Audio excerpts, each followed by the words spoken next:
Hello, my name is Michael Jones, and I'll be reading the book Granddaddy's Gift with you today. I'm an administrator here in Fayette County Public Schools. My favorite subject when I was in school was biology, so I was a biology teacher for many years before I left the classroom to become a principal. So let's begin.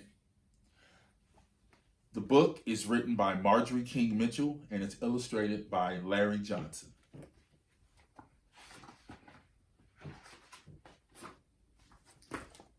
Here's the opening page of the book. You can kind of see the little girl with her granddaddy giving him a big hug around the neck. Granddaddy's name was Joe Morgan. I followed my granddaddy everywhere, so people called me Little Joe, but Granddaddy called me Daughter. It's a really pretty picture of them together. I grew up on a farm in Mississippi with Grandmama and Granddaddy. Most people at that time didn't have much. Granddaddy owned his own land. He raised cows, pigs, and horses. He grew cotton, corn, and cucumbers. Grandmama had a garden, and we always had tomatoes, butter beans, and black-eyed peas. Granddaddy had only gotten as far as the 8th grade. He would have had to leave home to go further, and his daddy didn't have the money to send him. So he worked in the fields, saved his money, and brought his land a little at a time. He ordered books through the mail and read them by the light of the fireplace. And this picture shows Granddaddy reading to his grandchildren. One particular morning when I was 8 years old, I slowed around until the big yellow school bus left without me. I didn't want to go to school anymore. It had rained for several days, and this was the first time it was dry enough for Granddaddy to plow the fields. Well, he must have had x-ray eyes because as soon as the bus pulled away, he stopped the tractor and came into the house. "Daughter, get your books together," he said. And this is a picture showing Granddaddy out on the field, sitting on the tractor.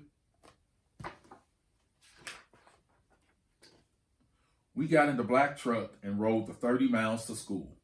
On the way, we rode past a cotton field full of workers, some of them my age.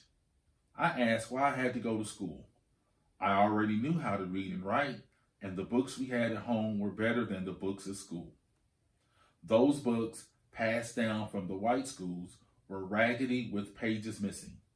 "Daughter," Granddaddy said sadly, "I know they're not teaching you everything they should, but you have to go to school. I want you to learn as much as you can so when you grow up, you can choose what you want to do. I didn't have that choice." And this picture here shows them driving to school past the fields. That night after supper, Granddaddy said he was taking us to a meeting. We all got in the truck. Me, my brother, and sisters, Granddaddy, turned off onto a dirt road and drove for a long time. He told us that many years ago, segregation laws had been passed in the South to keep black people from having the same rights as white people, like the right to vote. He said it was important to vote, that it was a way for our voices to be heard.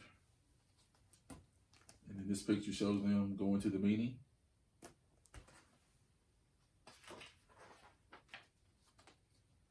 When we finally arrived at a church, the parking lot was full and cars lined up on both sides of the road. We found a place to stand in the back of the church. A lawyer, Mr. James Marshall, was asking for volunteers.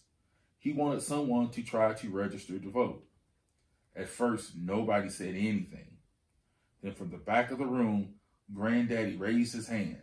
"I'll go," he said. The meeting ended with a song and a prayer for Granddaddy. In those days, it was dangerous for people to stand up for their rights. And this picture here shows them in the church, and it shows Granddaddy raising his hand to go vote.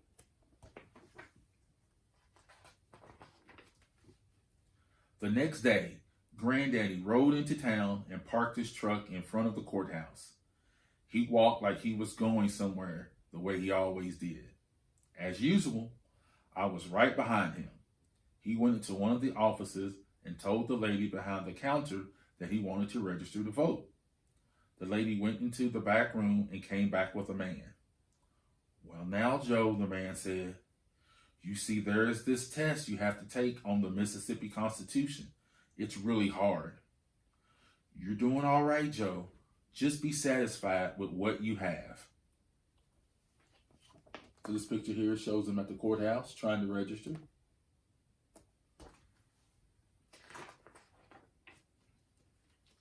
Granddaddy left the office. I turned and walked after him, my head hanging down. I didn't want to look at Granddaddy's face because I knew he felt bad too. He waited for me at the top of the courthouse steps. He took my hand. "Daughter," he said, "hold your head up high. We have done nothing wrong." Granddaddy told me there was something important to strive for in addition to the good things we had. There were some things that made a person feel good inside, like having the rights we were all entitled to as citizens of these United States. I didn't understand everything then, but I lifted my head. The sun was shining. So this picture shows them leaving the courthouse.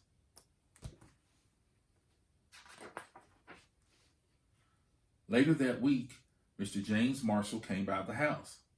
He told Granddaddy that his name was in the newspaper. In those days, the names of black people who tried to register to vote were printed in the newspaper. Word had gotten out that Granddaddy was going to take the test. Not everybody agreed with what Granddaddy was doing, I discovered.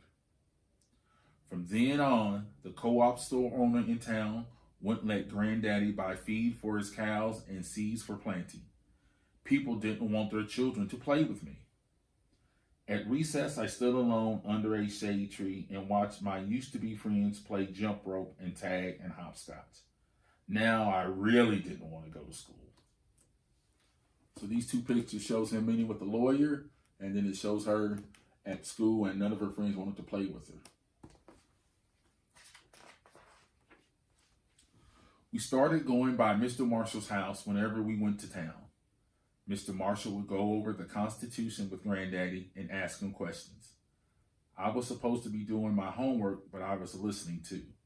I answered the questions right along with Granddaddy.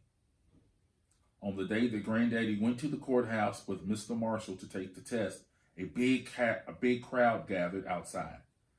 People started shouting and calling Granddaddy bad names. Granddaddy had on his Sunday suit. Somebody pulled the coat and tore it.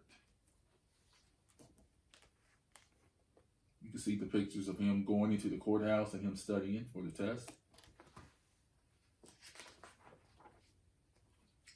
The police met Granddaddy and Mr. Marshall at the door of the courthouse. They asked Granddaddy why he was trying to cause trouble. He told them he was just trying to register to vote.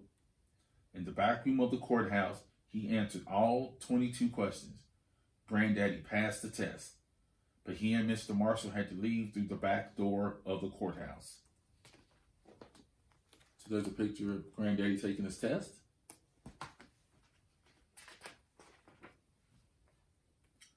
The news spread quickly that Granddaddy was now a registered voter. That night, we all got in the truck and headed to the church. There was going to be a big celebration. As we drove up, we could see bright orange flames shooting up against the dark sky. The picture shows the church has been set on fire.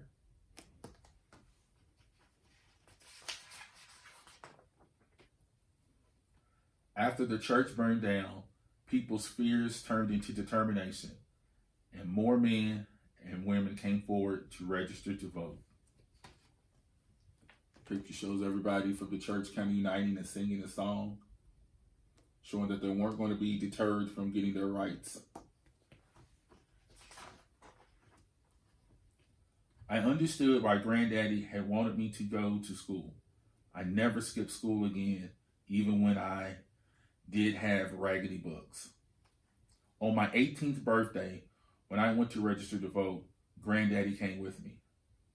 I didn't have to take a test on the Constitution. I just had to fill out a card with my name, address, and date of birth. Now I could vote and make my own voice heard. Granddaddy had taught me to stand up for things, even if I was scared and always to be proud. His gift never left me. At the top of the courthouse steps, Granddaddy took my hand. We had come a long way. We still had a long way to go. And that final picture shows him with his older granddaughter now, and him holding her hand.